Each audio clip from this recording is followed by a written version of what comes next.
Sa mga bago sa YouTube channel ko, huwag kalimutang mag-subscribe, like and share para naman mapakinggan ng iba ang nobelang ito. Sa gustong magpa-shoutout, comment lang sa baba. Isang mapagpalang araw sa lahat ng listeners sa ating programa. Muli tayo nagbabalik upang magpahagi ng kwentong kapupulutan ng ating mga listeners. Pero bago muna po ang lahat, huwag niyo pong kalilimutang mag-subscribe sa ating channel at huwag niyo rin kalilimutang mag-follow at like sa ating Facebook page. Sa edad na 24 ay masasabing successful career woman si Ate Cherry. Malaki ang sahod nito bilang call center agent. At malaki-laki na rin ang kinikita nito sa mga sinasalihang online investments. Mahusay na breadwinner siya at talagang itinaguri ang problem solver ng aming pamilya.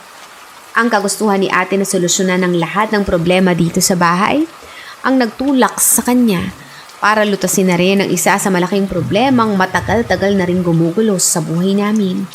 At isa na ako doon dahil ang pagiging suwail ko ang kinaiinisan niya sa lahat. Sinasadya ko nga yun dahil gustong-gusto ko na kapag napipikon siya sa mga ginagawa ko. Ako nga pala si Apple. 3 kaming magkakapatid. Si Ate Cherry ang panganay at may bunso pa kaming lalaki na 8 years old pa lamang. Gaya ng Ate Cherry ko, kaakit-akit na dalaga rin ako. Matangos ang ilong, maayos ang korte ng mukha, mahugis ang makurbang katawan. Yun nga lang ay hindi ako ganun kaputi at hindi kasing tangkad ni ate. Pero maganda naman ako.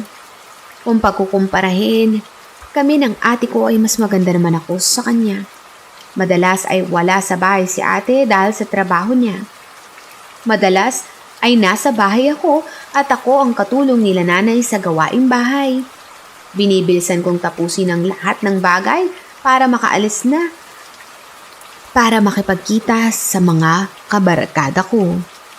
Masyadong boring sa akin ang panonood ng TV o kaya pagsa-cellphone.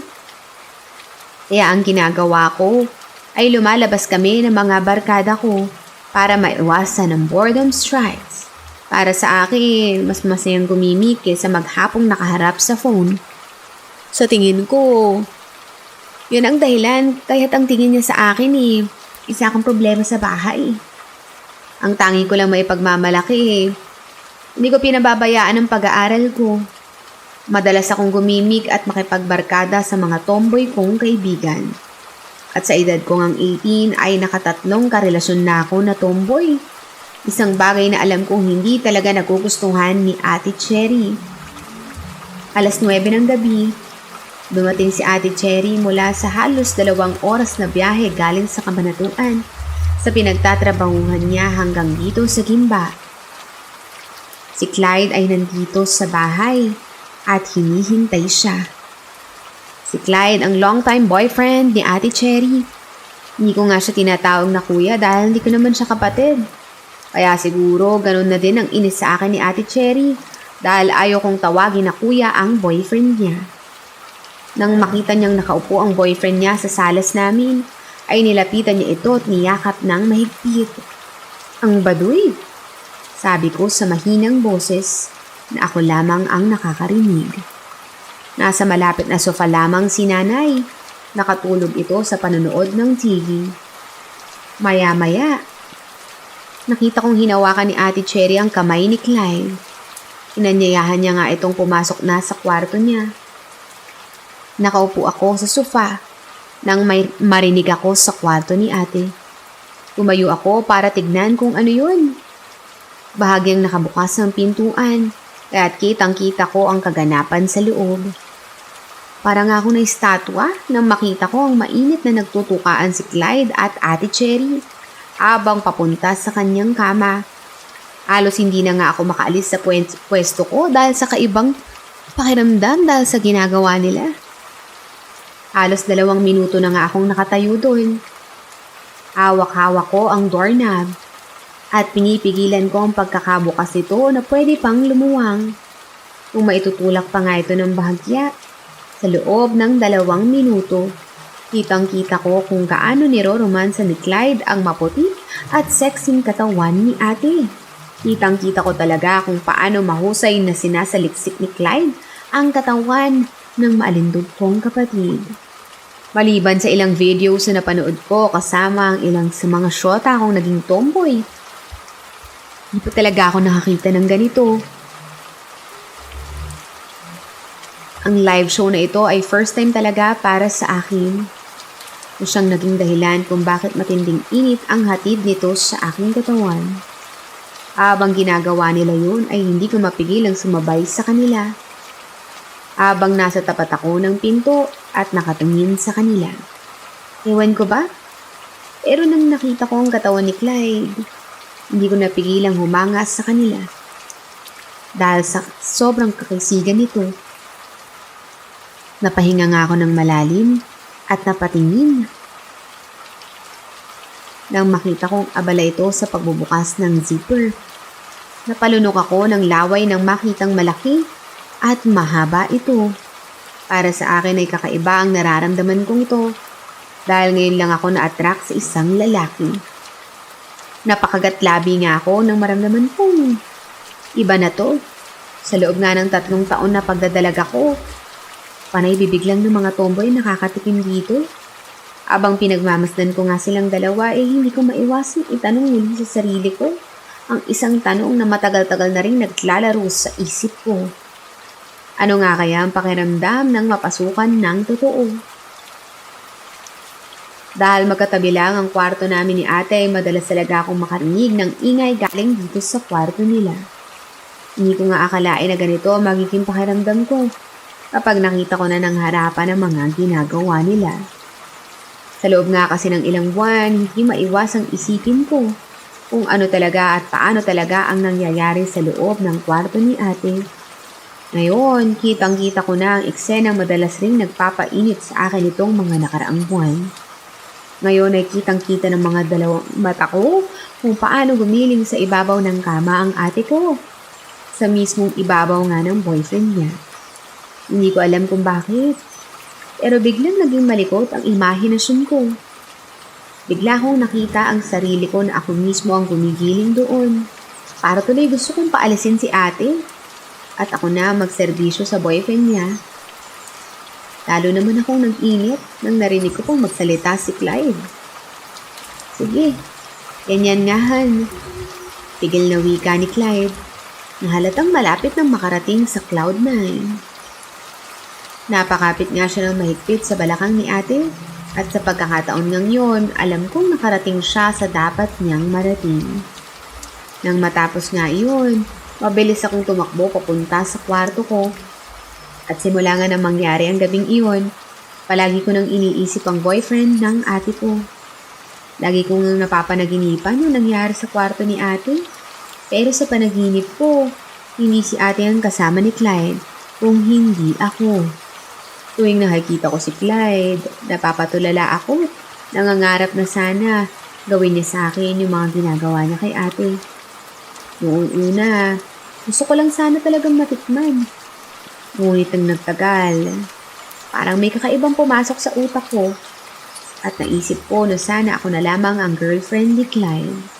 Para sa akin na lang niya gagawin ang lahat ng gusto niya. Papayag nga ako sa lahat ng gusto niya mangyari. Ewan. Hindi ko na alam ang mga nangyayari sa akin. Hindi ko tuloy maiwasang maalala yung tanong sa akin ni Clyde a few months ago. Bilang soon-to-be brother-in-law mo, concerned lang talaga ako sa iyo, Apple. Huwag mo sanang mamasamain ang pagtatanong kong to. Sabi ni Clyde na nakaupo sa sofa sa loob ng bahay. Sa kabilang hanay naman ng sofa ay nandoon din si Ate Cherry. Nakikinig sa lalaking pakakasalan niya. Dapat mong malaman, Apple, na bihira lang talagang nagpa-prosper ang mga same-sex relationship dito sa bansa natin. So ang tanong ko nga sa'yo, tomboy ka ba talaga o hindi? Saglit akong natigilan sa tanong ni Clyde. Pero nagawa ko namang sumagot. Sa totoo lang, Clyde, hindi talaga ako tomboy. Bakit naman ako magkakagusto sa ibang babae? Mas maganda naman ako sa kanila. Nakita ko sa ekspresyon ng mukha ni Clyde. Napigil ang tawa niya sa sinabi ko. Hindi ako tomboy. Pero hindi lang talaga ako nagkakagusto sa mga lalaki. Dagdag ko pa sa kanya. Ano? Hindi ka tomboy pero hindi ka nagkakagusto sa lalaki? Paano naman nangyari yun? Nandalaking mata na tanong ni Clyde. Natahimik ako ng ilang segundo at sumagot din. Kadalasan kasi sa mga lalaki hindi matino. Naglolo ko at nagbibisyo.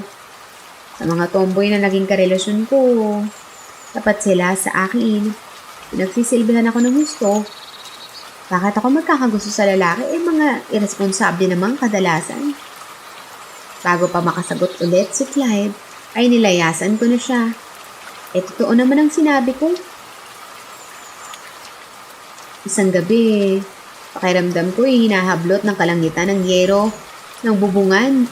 Ang bubungan ng bahay namin. Sa sobrang lakas ng kulob at kidlat, parang ang wasak ng ibabaw na bahagi ng bahay namin. Ano ba yan? Brown out na naman? Irritableng sabi ko. Palagi nilang ganito tuwing malakas ang ulan. Palaging walang kuryente. Apple, halika nga rito. Tawag sa akin ni ate sa kabilang kwarto. Nang makapasok nga ako sa kwarto ni ate, ay nalunok ko bigla ang laway ko. Nakita ko na niroromansa ni Clyde si ate. Babalik na lang ako mamaya ate. Pagtapos na kayo dyan. Sabi ko na lalabas na sana ng kwarto ni ate nang bigla siyang nagsalita. Pakeme-keme ka pa nakita mo naman na kami sa ganitong sitwasyon. Hindi ako nakaimik at tuluyan na nga lumabas ng kwarto. Mas gusto ko na sa akin mismo yung gagawin ni Clyde.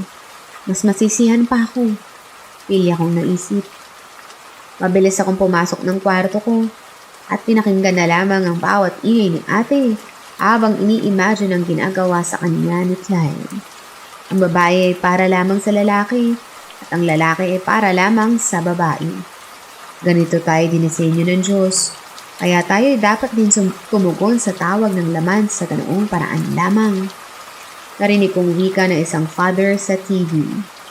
Sa loob nga ng ilang taon na pakikipagrelasyon ko sa tomboy, minsan ko lang naisip ang puntong yun. Babae ako at alam ko dahil nabiyayaan ako ng pambihirang ganda. Marami-rami rin namang lalaki nanliligaw sa akin. Pero dahil nga karamihan sa mga yun ay katulad ng mga lalaking nakikita ko sa paligid, kabilang na doon ang ilang miyembro ng side ng mga magulang ko na irresponsable at taksiw. Wala talaga akong tiwala sa mga lalaki. Si Sean na karelasyon ko ngayon ay tapat sa akin. Hindi siya nagkulang sa pagmamahal, pag-aaruga at atensyon na gusto ko. Pero sa loob-loob ko, alam ko may kulang sa relasyon namin. Lalong-lalo na sa nakikita kong relasyon ni Ate Cherry at Clyde. Alam ko kung ano yung kulang na yun. Hanggang sa dumating ang tagpong hindi ko nga inaasahan. Habang nasa kwarto ako at nakikinig ng music, bigla akong nakaramdam ng kaba nang makita ko sa kabilang side ng mata ko na bumukas ang pinto. Ang alam ko nga ay ako yung mag-isa lamang dito sa bahay dahil wala ang mga magulang ko at pati si Ate Cherry. May pasok pa nga kasi si ate at weekend lamang ito umuwi. Nang napalingon nga ako sa pintuan nakita kong pumasok si Clyde dito sa kwarto ko. Bakit? May kailangan ka ba? Wala si ate Pero hindi siya sumagot sa tanong ko. Nakatingin lamang siya sa aking mga mata habang papalapit nga sa akin. Nagulat ako nang hinawakan niya ang dalawang kamay ko at pinatayo ako. Nabigla nga ako pero hinayaan ko na lang si Clyde. Nagtataka akong nakatingin sa kanya. Maya-maya pa nga bigla na lang niyang hinawakan ang magkabilang pisngi ko. Hanggang sa tuluyan na nga niya akong halikan. Napanganga ako sa sumunod naman yung ginawa pero hinayaan ko lang siya. Gusto kong malaman kung ano pang gusto niyang gagawin na susunod. Napahinga pa nga ako ng malalim dahil sa matinding kaba at sensasyong nararamdaman. Habang ang ginagawa yun ni Clyde sa akin niyakap pa niya ako ng mahigpit. Naramdaman ko ang mainit niyang katawan. Medyo pinoproseso pa nga ng utak ko ang mga nangyayari. Kaya naman hindi ko na namalaya na nakahiga na pala kami sa kama. Kinakabahan nga ako. Sa kauna-unahang pagkakataon kasi, Ibibigay ko ang sarili ko sa isang lalaki. Hindi nga ako makapaniwalang ipapagamit ko ang katawan ko ngayon sa lalaking hindi ko naman kasintahan. At nakatakda pang magpakasal sa ate ko. Ngunit dahil nga sa ramdam na ramdam ko ang respeto at pagiging gentleman ni Clyde, unti-unti nawala ang pangangamba ko. Nakaramdam ako ng hiya. And at the same time, sobra na rin yung init na nararamdaman ko. Nang makita ko pa nga si Clyde na pinagmamasdan ng katawan ko, nakita kong napabuntong hininga si Clyde. Kitang-kita pa nga sa mukha niya na uhaw siya. Sino ba naman kasi yung hindi mauuhaw kapag ganito sa katawan ko ang makikita? Masasabi kong maganda talaga ang pangatawan ko. Maya-maya, mabilis na nga siyang kumilos. Kitang-kita ko ang pagkadesperado sa mukha niya. Nagtataka man kung bakit niya gagawin ang kataksilang ito sa kapatid ko. Hindi na ako umimik pa. Dahil baka nga mamaya ay matauhan pa siya at papurnada pa nga ang aking inaasam-asam. Napalunok nga ako nang makita kong pinagmamalaki ni Clyde. At napamura ako sa utak ko nang makita ko yun. Hindi kaya masakit? Grabe, sobrang laki. Hindi ko alam kung kakasya ba o paano magkakasya. Parang hindi ko yata kakayanin. Napakaraming tanong sa aking isipan. Kaya naman sa bilis ng pangyayari, hindi ko na malaya na nasa harapan ko na pala siya. Hindi maitatanggi kung bakit ganoon na lamang ang ingay ni ate sa kwarto. Iba pala talaga kumilos si Clyde. Hindi ko rin mapigil ang mag-ingay sa ginagawa sa akin ni Clyde. Parang uhaw na uhaw siya sa kama, samantalang palagi naman nila yung ginagawa ni ate. Matagal ko nang gustong gawin sa iyo to. Narinig kong sabi ni Clyde sa akin. Susulitin ko na ngayon. Pagkasabi niyang yun, ay mabilis nga niyang ginawa ang gusto niya. Hindi ko alam kung anong reaksyon ng katawan ko. Ay, nako, dahil ba siguro sa matagal ko ng kagustuhan to? Kagustuhan ko pala talaga ang lalaki? O sadya bang magaling lang talaga si Clyde sa ganitong bagay? Unti-unti, naadik na ako sa pagsamba ni Clyde sa katawan ko. Sinigurado nga ni Clyde na madadaanan niya ang lahat ng pwedeng madaanan. Hanggang sa dumating na nga ang oras na pinakahihintay ko, ang matagal ko ng tanong sa sarili ko ay nasagot lahat ng gawin ni Clyde ang dapat. Hindi nagtagal ay sabay naming narating ang dulo. Pareho kaming pagod na pagod habang nakahilata sa kama. At sabay nakatingin sa kawalan. Magagalit ito si ate kapag nalaman niya to. Sabi ko sa unang pagkakataon na nagsalita ako. Hindi niya to malalaman. Mananatili itong sekreto anuman ang mangyari. Wika ni Clyde sabay harap sa akin. Bilang soon-to-be sister-in-law ko, importante ka sa akin, Apple.